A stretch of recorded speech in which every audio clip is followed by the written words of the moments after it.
Hey everyone, welcome back to Lumber Capital Log Yard. In today's video, I'm going to be talking about why we ended up investing in a Grapple trailer and why we chose the one that we did. Before we begin, remember to like and subscribe, but other than that, let's get into the video. I really need to change my intro. It's getting boring. All right.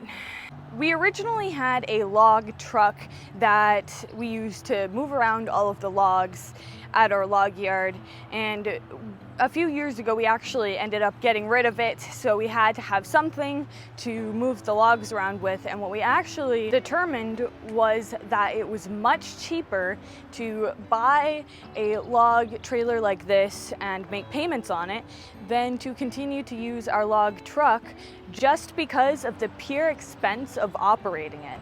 This trailer has just a tiny little gas tank that runs this entire thing and just a small engine compared to the log truck that has 3 massive batteries that cost almost $200 a piece, and it's just a lot cheaper to operate than a log truck. And at that point, the log truck was kind of just overkill.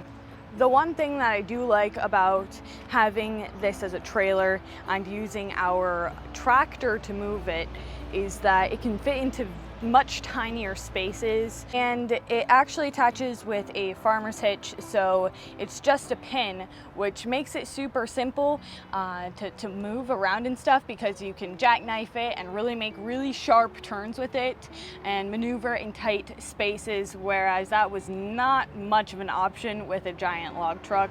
This is the pin, and you can see it's massive. It's like an inch thick. Thing's not going anywhere.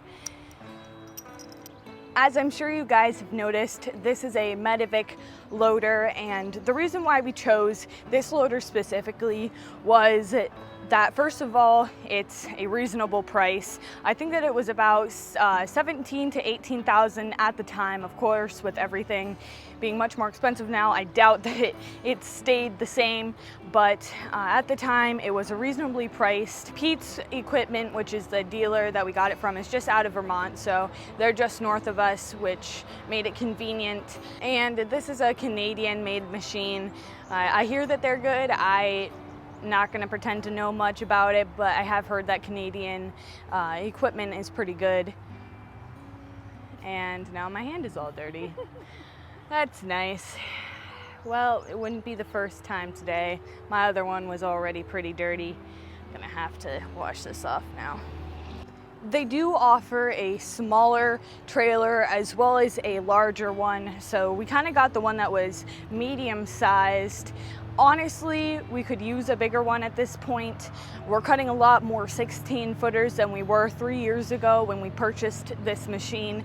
And this trailer is 12 feet long, so it was perfect at the time, but I think it's about time we need to upgrade. When we were looking for Grapple trailers, this one stuck out to us because it was a little bit heavier dutier. Because it is a little bit more heavy duty than some of the other ones we saw. This trailer also came in a more road-friendly version, which we did not get because we don't need all the fancy lights and tires. We needed a strong, heavy-duty off-road tire for this, but it does have options for on-road trailers. The only part I don't like about it is that it's red, but there's no reason why we couldn't paint this baby green. I think that would be a good idea, but good use of our time. Why do we need to run the mill? I'll have to talk to the boss about that. Hey Dad, I want to paint our metavic. No, probably not, but hey, it's okay to dream. I do know that some log yards get by without a Grapple at all, just using forklifts and tractors to push the logs. I'm telling you, it's so much easier to just have a Grapple. It saves so much hassle when it comes to rearranging the logs.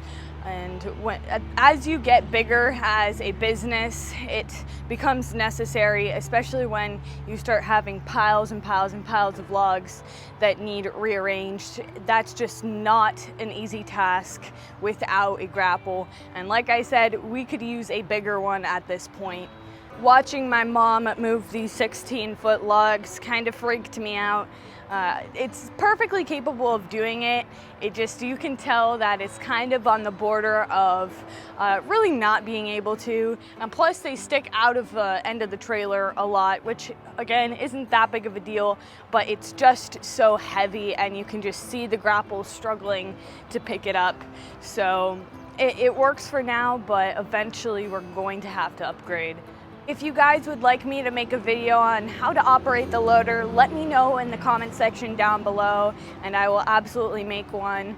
I actually figured out just today that these things come out. Like, what the heck? But I don't know why I would use that, in what way that would be useful to me to know. But I was noticing that they were missing and I'm like, wait, what? And then yeah, I went ahead and just pulled it right out. And I'm like, cool. I did not know that. That's it for today's video. Thanks for watching. Remember to like and subscribe, and I'll see you guys tomorrow.